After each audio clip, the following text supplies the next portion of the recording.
In the last video, we did instantaneous and average rates of the reactions and also rate law and differential rate equation. Now today we have to do units of rate constant. And before the units of rate constant, first of all we should know about the rate constant. What is rate constant? Rate constant denoted by K.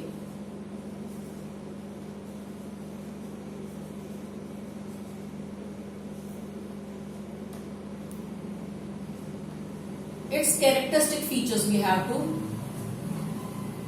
study first. Rate constant, it gives the information about the speed of the reaction.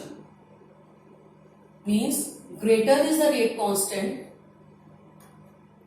greater is the value of rate constant, it means faster is the reaction.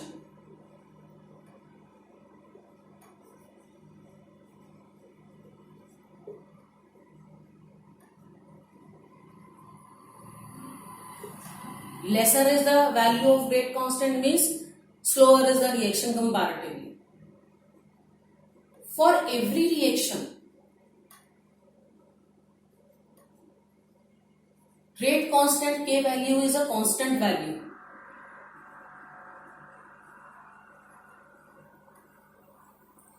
For every reaction it is a constant value but at constant temperature. If temperature changes, this value changes. It means we can say this value of K is dependent or depends on temperature of the reaction at which the reaction takes place, while it is independent of the concentration of the reactants.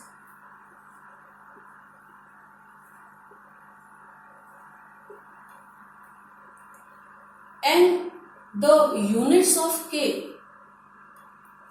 what are they?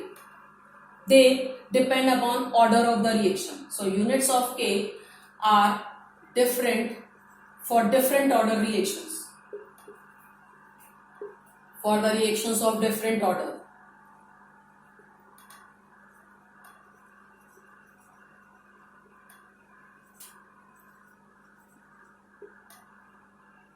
This we can see as, first of all, for zero order reactions.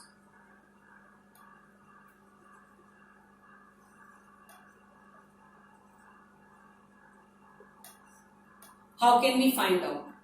First of all, take the differential rate equation.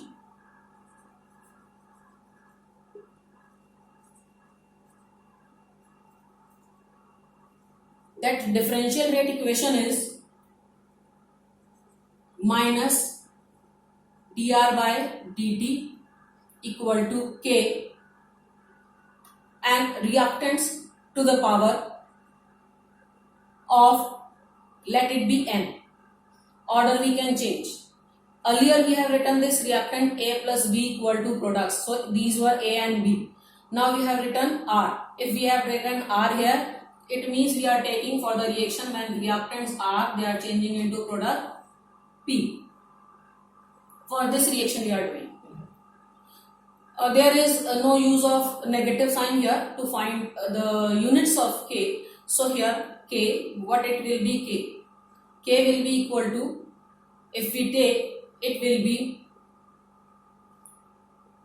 dr by dt upon concentration. Dr, it means concentration, upon time, divided by R, that is 1 upon concentration, power n. With the help of this formula we can find out units of different order reactions. So first we have taken zero order reaction. So if we write the value of n equal to 0, means order is 0, then K will be equal to concentrations if taken in moles per liter, time in seconds, then 1 upon concentration moles per liter, power n, that is 0, power n of any quantity, that is equal to 1. So now the units for K for zero order reaction will be moles per liter per second. These are the units for zero order reaction. For the first order reaction, we can find out.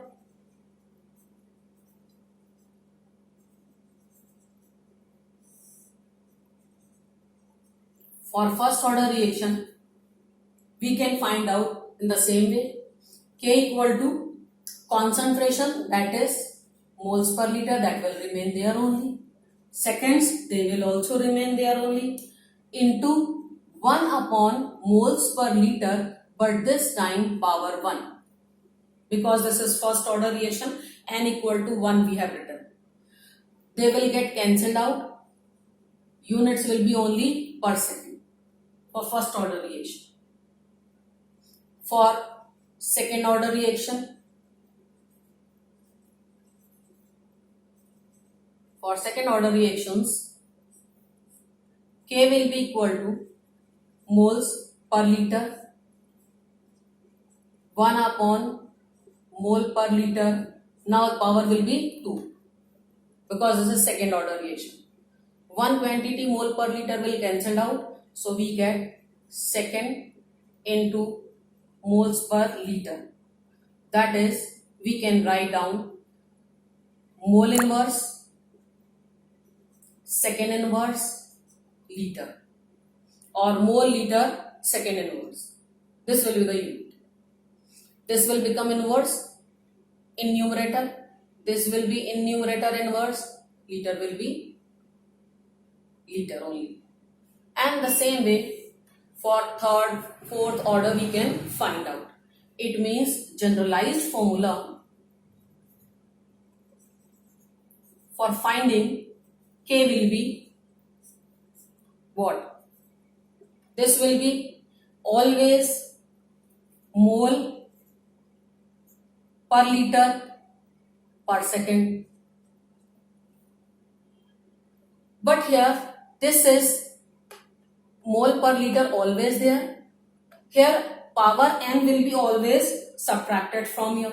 So we can write down generalized formula mole per liter 1 minus n per second.